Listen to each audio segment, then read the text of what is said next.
there are people you have heard that come up and say that the people in the Bible didn't exist. They are fictitious characters and so forth. But what we're going to go over today, I'm going to show you the paper you got. There are ancient artifacts.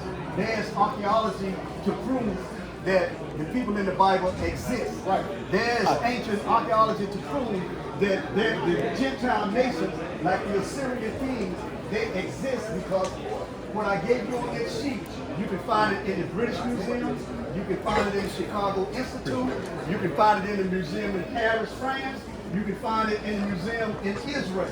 So all over the world, put it on the brown envelope. So when you have Egyptologists coming up to your camp saying David didn't exist, just go into the archaeology. Keep that and use that to teach in the streets with Connor.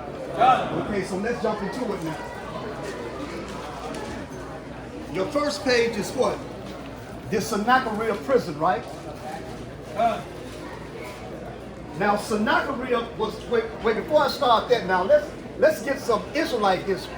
And I know we all read the scriptures and we all know that history. How long was Israel a united kingdom? Give me some hands. How long was Israel exist as a united kingdom? How long did they exist as a united kingdom? Give me some hands. His hand went up first. Roughly 50 years. 50 years? Roughly. You gotta get out there. King David, you gonna shake them, you gonna resurrect them, brother. 50 years.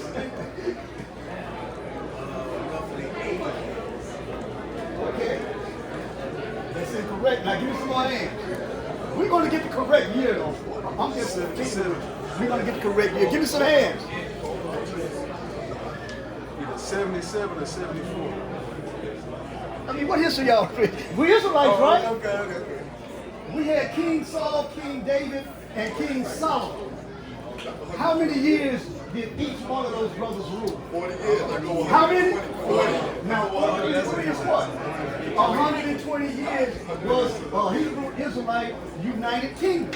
King Saul ruled 40, David ruled 40, and Solomon ruled 40. Now, when the kingdom divided, who did the kingdom divide with? When the division, when the split happened? Give me some hands. Brother, get a seat for me, please. Rehoboam. Rehoboam was who? Solomon's son. Now, what year did the kingdom split? Approximately.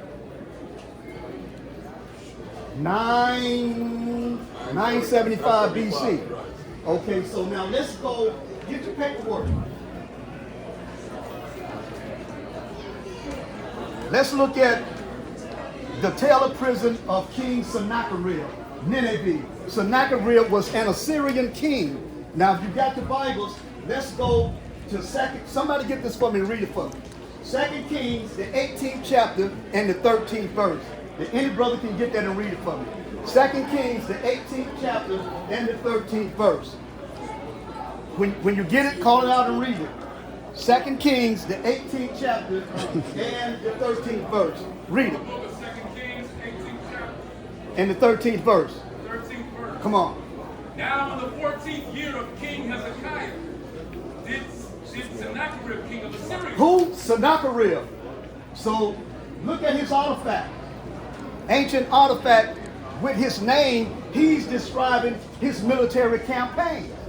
And when he's describing his victories and who he had action against, the Israelites, Israel is recorded on those cylinders. So King Sennacherib, was he fake or was he real? The artifact, he's real.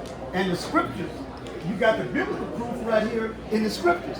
So keep that paperwork I gave you. Whenever you're in the streets teaching, keep that. Or when you talking to friends or so forth, family members, and they don't have that mindset, show them this. Okay, you don't have to get rough and tough with them, but show them the proof. The proof is going to prove everything.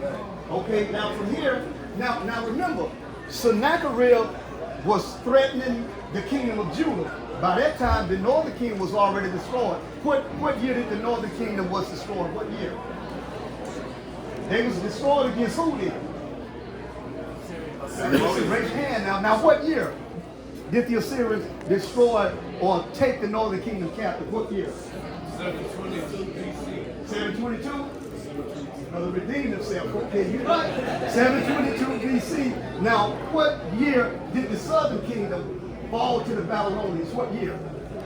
Because when the northern kingdom went in captivity, the southern kingdom was still standing strong because they was more closer and had a little bit of the understanding of the Most High. You see, He's moving too much. 5, 6, and 5.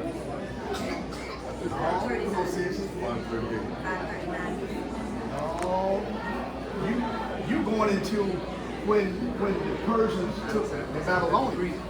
Okay, who has something? You should know that now. 586 BC.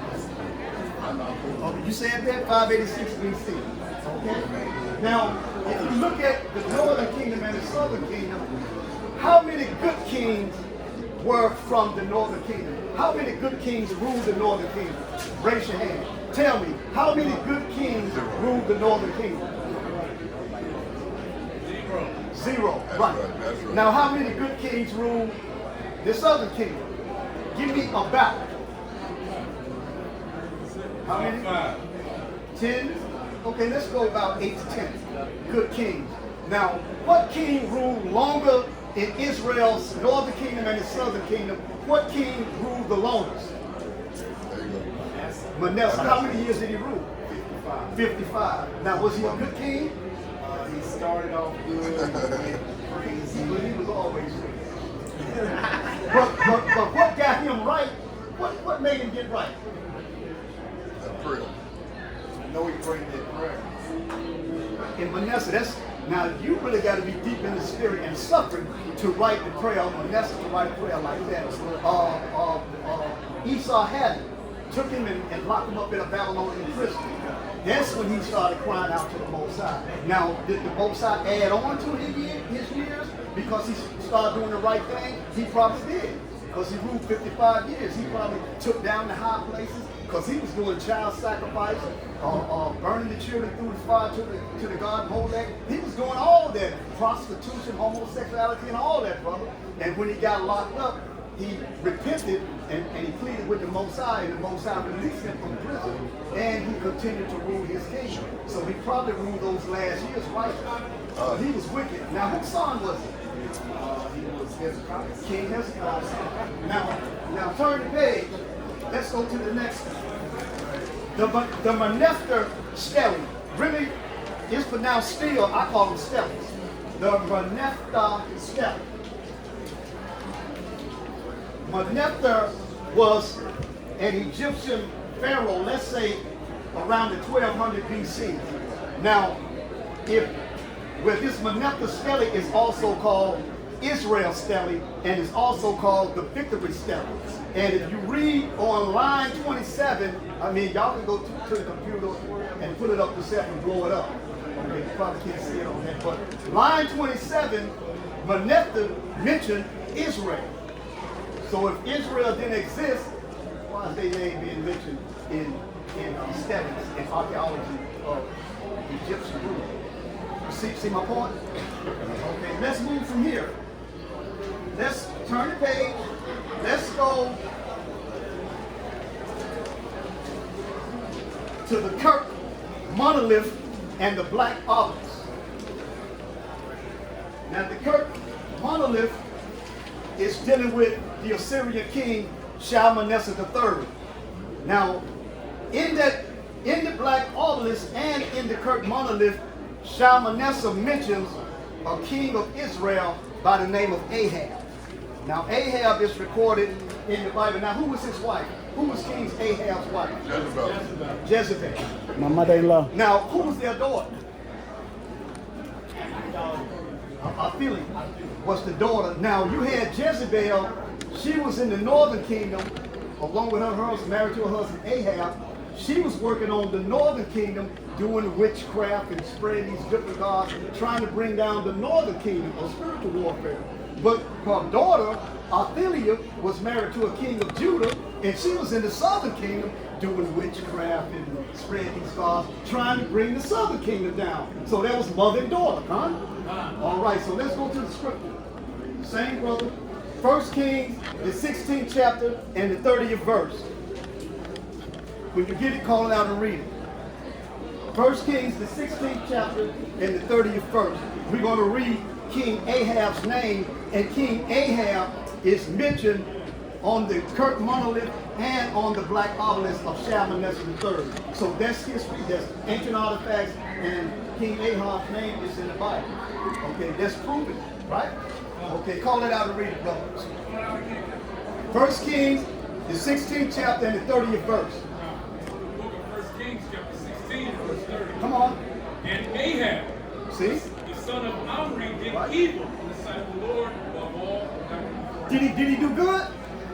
And Ahab, the son of Omri, did evil. Did evil. So Ahab is mentioned on the artifacts, and he's also mentioned in the Bible. Now, in the black obelisk, this Shalmaneser III also, there's a picture on the black obelisk with a king bowing down to Shalmaneser. That's King Jehu of the northern kingdom.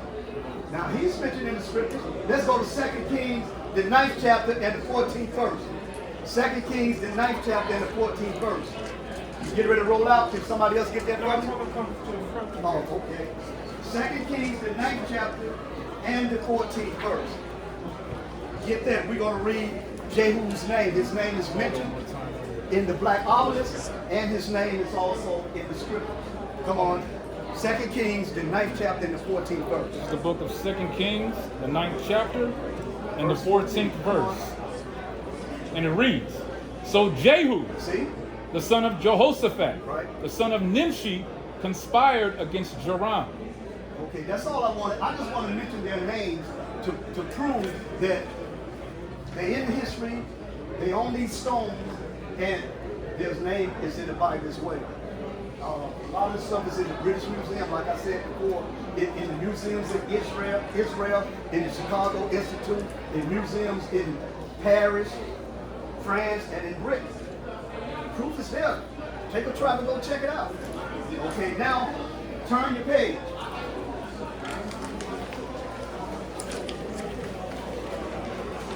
This is the Misha Stele.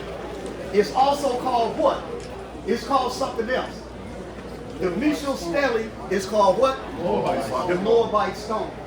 Okay, now when y'all get time, go pull up, because Google this.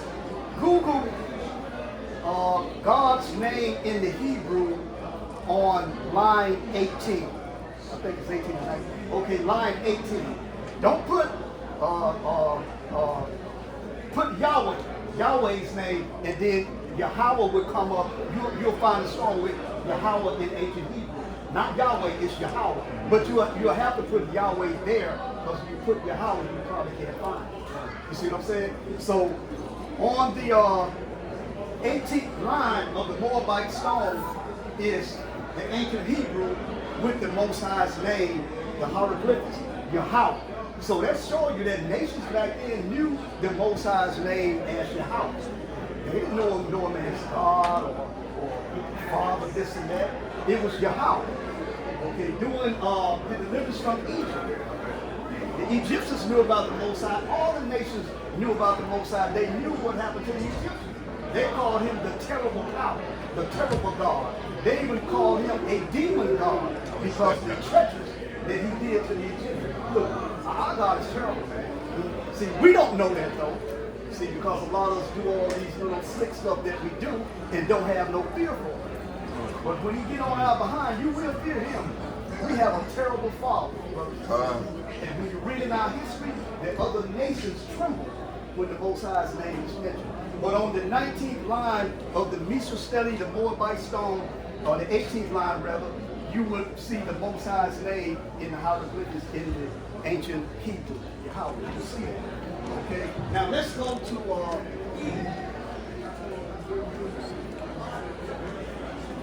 let's go to 2 Kings, the 3rd chapter, and the 4th and the 5th verse. The book of 2 Kings, chapter 3. Now, what are we talking about? We're talking about the Moabite stone, but it's also called the Misha Stele, right? Go ahead and read. It's the book of 2 Kings, chapter 3, and verse 3. Nevertheless, he cleaved unto the sins of Jeroboam, the son of Nebat, which made Israel to sin. He departed not their... Second Kings, the third chapter. 2 Kings, 3rd chapter. That's the fourth verse. Oh, I thought you said 3rd verse. Slack. Okay, fourth. 4th verse. And Mesha, king of Moab. See, Mesha, the king of Moab. Okay, this is where this Mesha study comes from. King Mesha wrote his history down, his battles with Israel, what he gave to the Israelite kings and all that, because the Israelite kings had him in subjection. He was serving the Israelite kings, giving them cattle, giving them sheep and all that. But he wrote it down. See, back then, you had kings, they was recording everything, just like they do today.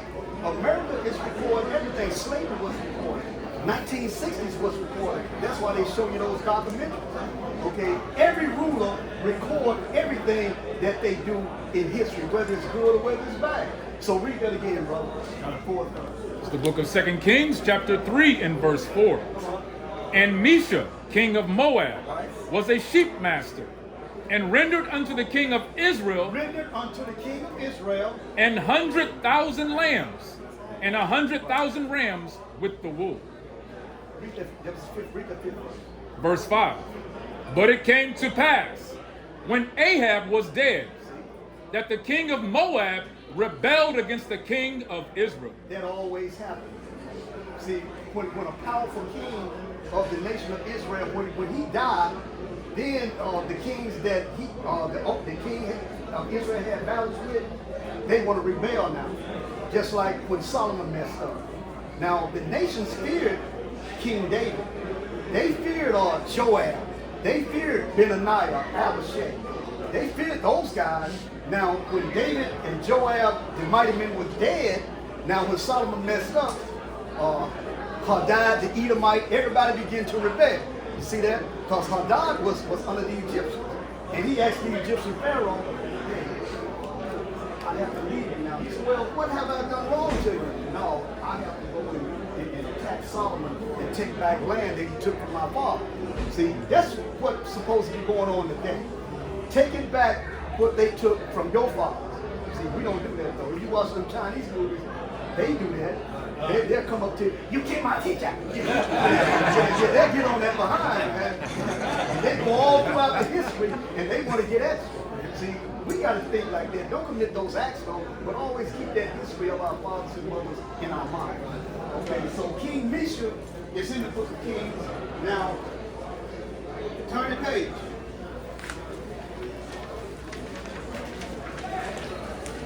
Now the tail Dan skeleton. Okay, it got Dan because it's talking about the area of Dan. It's the tail Dan inscription. And on this inscription, it mentions the house of David, which is really the house of Israel, the whole nation of Israel. That's on this step. Okay, and you read in the scriptures, the house of David is in the scriptures, the house of Israel is in the scriptures. Okay, now let's turn to it's just it, man. Yep, that's the last page. Guess I was moving so fast, so really, this might be my class, but everybody got the paperwork, right? So what I gave you, go study it, run the copies off, and study that history. And remember, you read the scriptures, you may not be able to break down everything, you may not be able to understand everything. If you're just learning, read the scriptures from Genesis to Revelation, just read it straight through. Then come back, read it again. Then the third time, study. And you would know those stories. That's why you see a lot of brothers, they know the stories. Because they read the history of the scriptures. They can go through every story. Okay, just read the scriptures, open up from Genesis to Revelation, whether you understand it or not, or whether you try to get this deep breakdown, but just read the history. And the history is good to know. Okay, Con? All right. With that, brothers and sisters, that's the end of my class.